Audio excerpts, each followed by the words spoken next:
মহা এক মুসিবত হলো না? আমি তো মনে করছি মহা এক মুসিবত। কারণ হচ্ছে দেখেন, জামাতে ইসলামী তারা বেগম খালেদা জিয়ার সঙ্গে জামাতের আমির ডক্টর শফিকুর রহমান তিনি লন্ডনে দেখা করলেন। যখন লন্ডনে দেখা করে তিনি বললেন যে নির্বাচনটা রমজানের আগে হলে হতে পারে, মানে রমজানের আগে নির্বাচন জামাত মেনে নেয়। আবার প্রধান উপদেষ্টা যখন ঘোষণা দিলেন এপ্রিলে নির্বাচন, এটাও জামাত স্বাগত জানালো। জামাতের আমিরের সঙ্গে কতবার ডক্টর ইউনূসের 1-to-1 দেখা হয়েছে, দেশে হয়েছে না?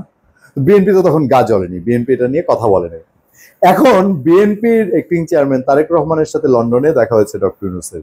এখন জামাত এটা একটু মনক্ষুণ্ণ। কোথায় মনক্ষুণ্ণ আমি আপনাদেরকে বলবো।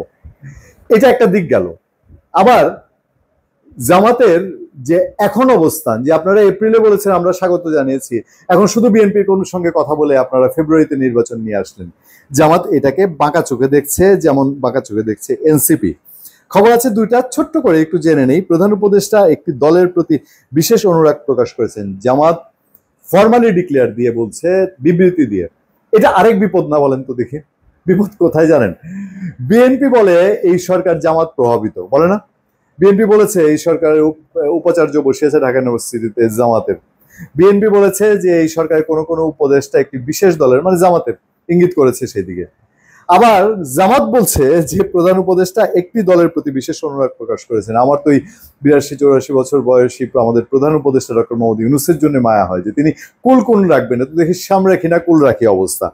জামাত বলছে প্রধান উপদেষ্টা ডক্টর মোহাম্মদ ইউনূসের সঙ্গে বিএনপি ভারপ্রাপ্ত চেয়ারম্যান তারেক রহমানের বৈঠকে স্বাভাবিক বললেও দুজনের যৌথ বিবৃতি নিয়ে প্রশ্ন তুলেছে জামাতে ইসলামী।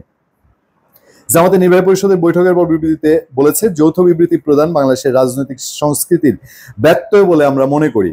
এর মাধ্যমে প্রধান উপদেষ্টা একটি দলের প্রতি বিশেষ অনুরাগ প্রকাশ করেছেন যা তার নিরপেক্ষতা ক্ষুণ্ণ করে। এই প্রেক্ষিতে আরো একজন মানুষ কথা বলেছেন, তিনি হচ্ছেন বিএনপি স্থায়ী কমিটির সদস্য সালাউদ্দিন আহমেদ। সালাউদ্দিন আহমেদ বলছেন, লন্ডন বৈঠকে প্রধান উপদেষ্টা একটি দলের প্রতি বিশেষ অনুরাগ প্রকাশ করেছেন বলে জামাতে ইসলামী যে প্রতিক্রিয়া জানিয়েছে তার জবাব দিয়েছেন বিএনপি স্থায়ী কমিটির সদস্য সালাউদ্দিন আহমেদ।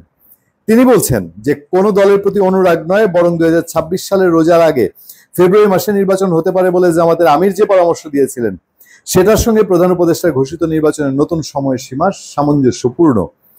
সালাউদ্দিন আহমেদ বলেন, এই বৈঠক নিয়ে জামাতে ইসলামী যে প্রতিক্রিয়া জানিয়েছে তাতেই বলা আছে যে জামাতের আমির গত 16 এপ্রিল একটি বিদেশি মিশনের সঙ্গে বৈঠক শেষে উপস্থিত সাংবাদিকদের ব্রিফিংকালে 2026 সালের রোজার আগে ফেব্রুয়ারি মাসে নির্বাচন হতে পারে বলে দৃষ্টিভঙ্গি তুলে ধরেছেন। ফলে লন্ডন বৈঠকের পর নির্বাচনের সময়সীমা নিয়ে যে ঘোষণা তা জামাত আমিরের দৃষ্টিভঙ্গির সঙ্গে সামঞ্জস্যপূর্ণ, এটা কোনো দলের প্রতি বিশেষ অনুরাগ প্রকাশ নয়। আমার কি মনে হয় জানেন, আমি আপনাদেরকে অনেকগুলো কন্টেন্টে বলেছি, অনেকগুলো আলোচনায় বলেছি, বর্তমান ডক্টর ইউনূস সরকারের সঙ্গে বিএনপি কখনোই চরম কোনো বিদ্বেষ বিরোধে যাবে না। এটা গ্রাউন্ড ওয়ার্ক অনেক আগের, এটা অনেক আগেরই একটা সমঝোতা, অনেক আগেরই একটা আলোচনা, অনেক আগেরই একটা বলতে পারেন আন্ডারস্ট্যান্ডিং। আর এই সরকারকে কে কতটা অনুকূলে রাখতে পারে, কে কতটা বধে রাখতে পারে, তো স্বাভাবিক, খেলা তো মসনাদের। আগামী নির্বাচন আমাদের দেশে বহু সাধু সন্ন্যাসী বসায় দেন, তারপরে পারফেক্ট 100% পারফেক্ট নির্বাচন এবারই গিলতে হবে, এটা বাঙালি জাতি আশা করাটা কোনোভাবে ঠিক কিনা।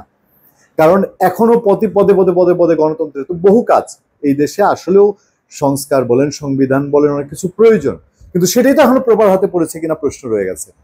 ফলে আগামী নির্বাচনে জামাত জামাতের মতো প্রশাসনে একটা প্রভাব চাবে, বিএনপি বিএনপির মতো প্রভাব চাবে।